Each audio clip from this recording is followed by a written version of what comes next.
everybody.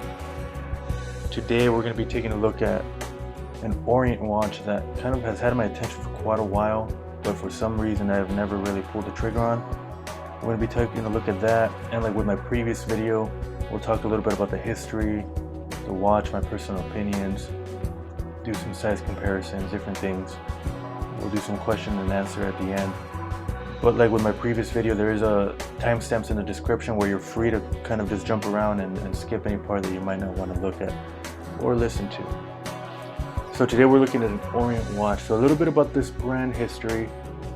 Orient has been around for quite a while. I believe its origins do trace back to the early 1900s. I want to say even 1902, 1903, somewhere around there. And they did do different things that were not exactly watch related. Towards the middle of the century, they did move over to watches. They have a kind of a special relationship with Seiko. It is a little bit confusing, but I do believe that ultimately Seiko and Orient are both owned by the same company, but they do operate completely independently. Orient is one of the few brands that kind of have in-house movements in all of their watches.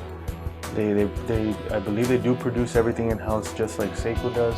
And because of this, they're able to kind of pass on the savings to the customer and have some really good value in their watches that in my opinion, they really are unbeatable. They do have a lot of different models that are quite popular, just like this one. There's the Orient Sun Moon. This comes in different versions and different kind of layouts. But ultimately, this one has become quite famous just because, well, it really is a nice looking watch. It has some complications that you don't see in really affordable watches, and you're able to get this pre-owned, I would say, for under $200.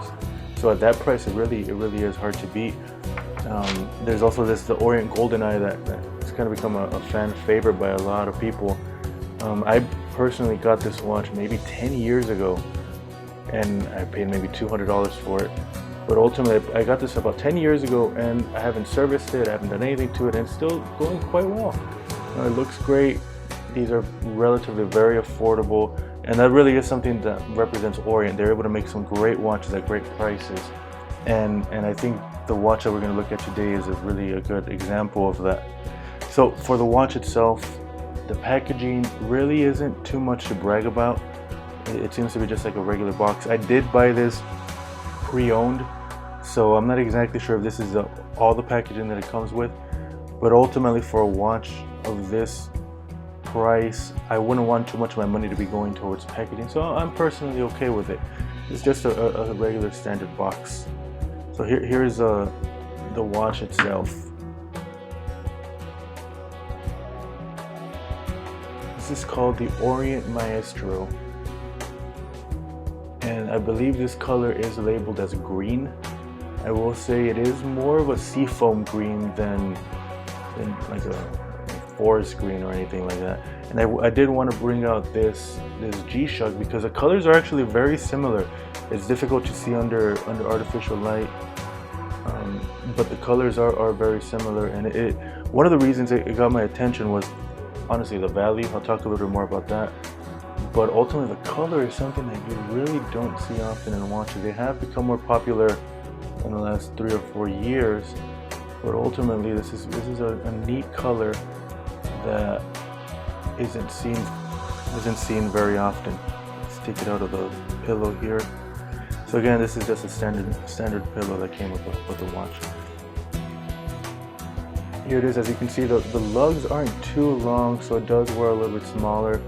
The case diameter is listed as 44 millimeters, but like I said, it does wear a little bit smaller, and that's something that I've personally had issues with Orient. So for example, this Sun Moon, it wears pretty large. It's a little bit thick, and I've always said that if the Orient were to be able to put this watch into a smaller case, it would sell even better than it has.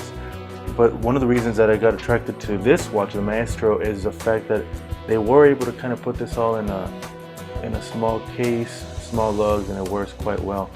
It does come in this strap. This is a stock strap, which I normally don't see.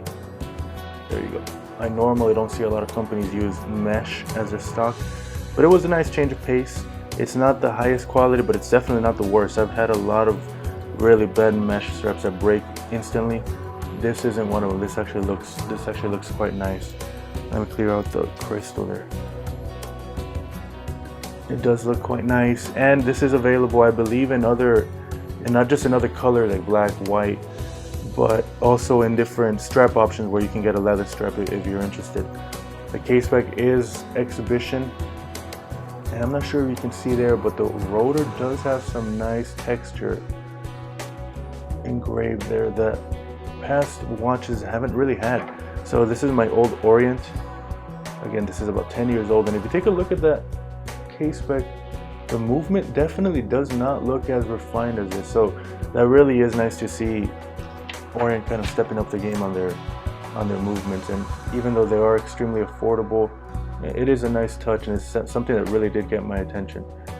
The crown, let's see if I can get that to focus. The crown is signed. Can't really see it there, but it is signed, and again, it's something that you don't normally see in very affordable watches. So the price on this one, I believe it's listed at around $170. But like I said, I always like to, in terms of value, I always like to talk about the pre-owned price, and I was able to get this at $85 pre-owned on one of the watch forums, which is absolutely incredible.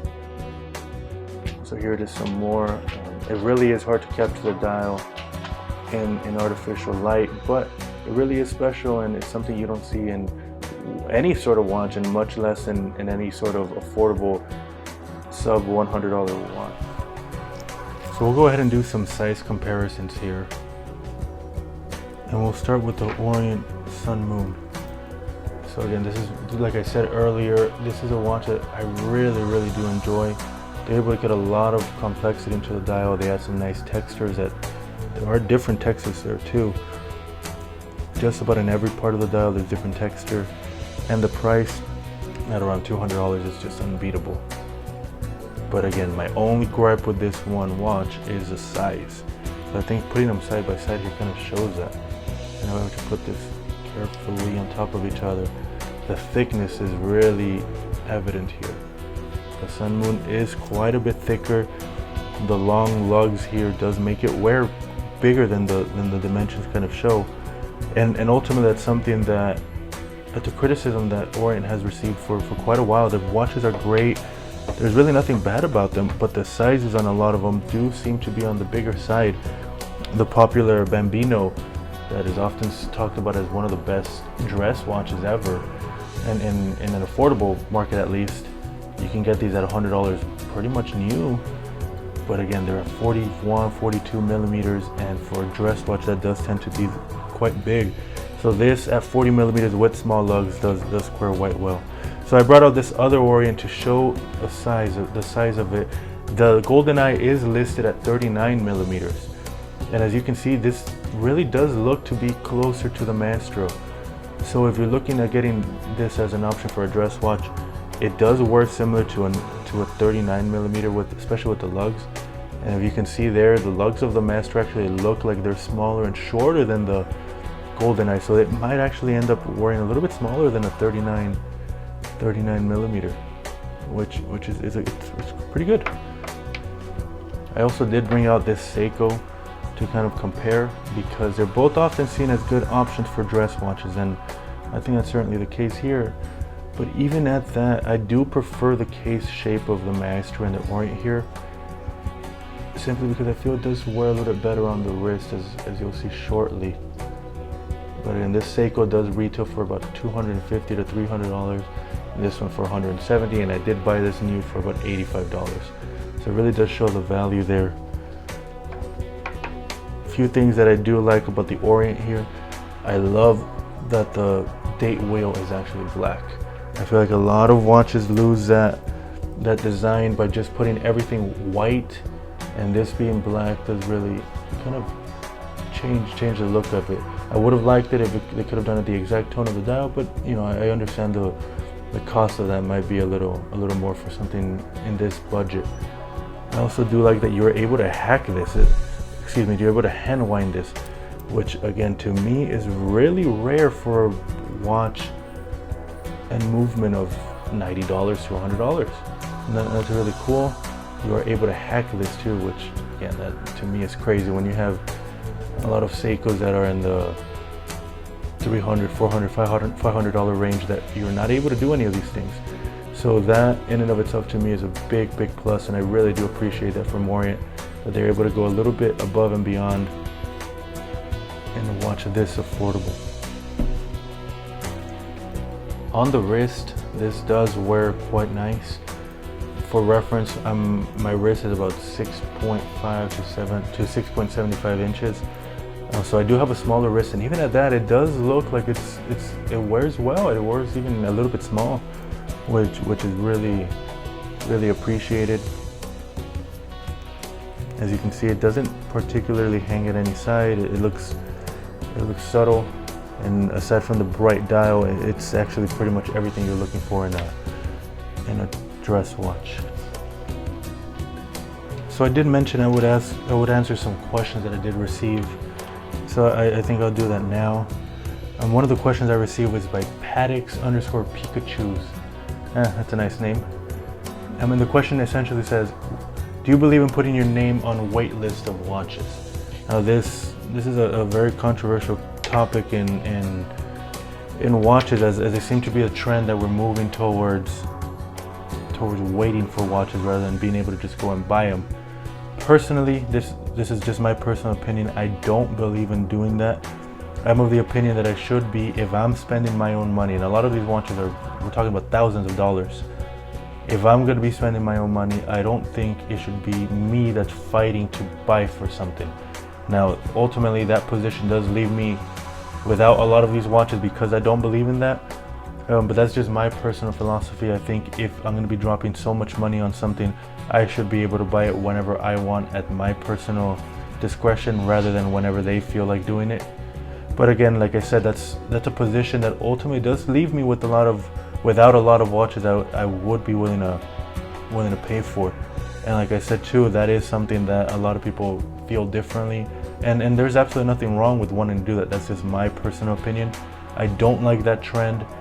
I think it also gives a lot of wiggle room to the companies in production. They don't risk anything in producing a lot of watches because they know that they can produce X amount and for sure have a list of people ready to buy those. I'm of the opinion that, you know, the burden should be on the company to kind of take a risk and gamble in producing as many as they can sell. And this move is it's certainly moving towards the opposite direction of that. So again, that's just my personal opinion. The next question I do want to get into, that's by a user that I really don't know how to pronounce, so I'll go ahead and put his name on the screen now. Is essentially, the question is asking, do you prefer a big brand to use complex in-house movements, or do you prefer big brands using, you know, out of the run-of-the-mill movements? And again, that's a great question because you see a lot of brands like Tudor or maybe even IWC that use, you know, honestly, very affordable movements that aren't very refined, and they're charging $3,000, $4,000 for some of these watches. To me, the answer to this is really, there's a place for everything in my collection. I don't want every single one of my high-end watches to be in-house movements that are going to cost me $2,000, $3,000 to service. But at the same time, I do want a couple of them. So I'll give you an example. I did own the Tudor 36mm Black Bay. That I believe that does use a pretty standard movement. But I bought that knowing that, you know, in a couple of years, if I wanted to service it, I can service it for $200. Whereas I also own a Rolex Explorer 2, and I know that when the time comes to service that, that's going to be pretty pricey. So again, there's a place for both of those. But again, I don't want the industry to start moving towards that direction where they're able to charge thousands and thousands of dollars for a watch that has a $80 movement in it either. So it really is a balance, and ultimately I do think that there's a place for both of those kinds of watches in everybody's collection.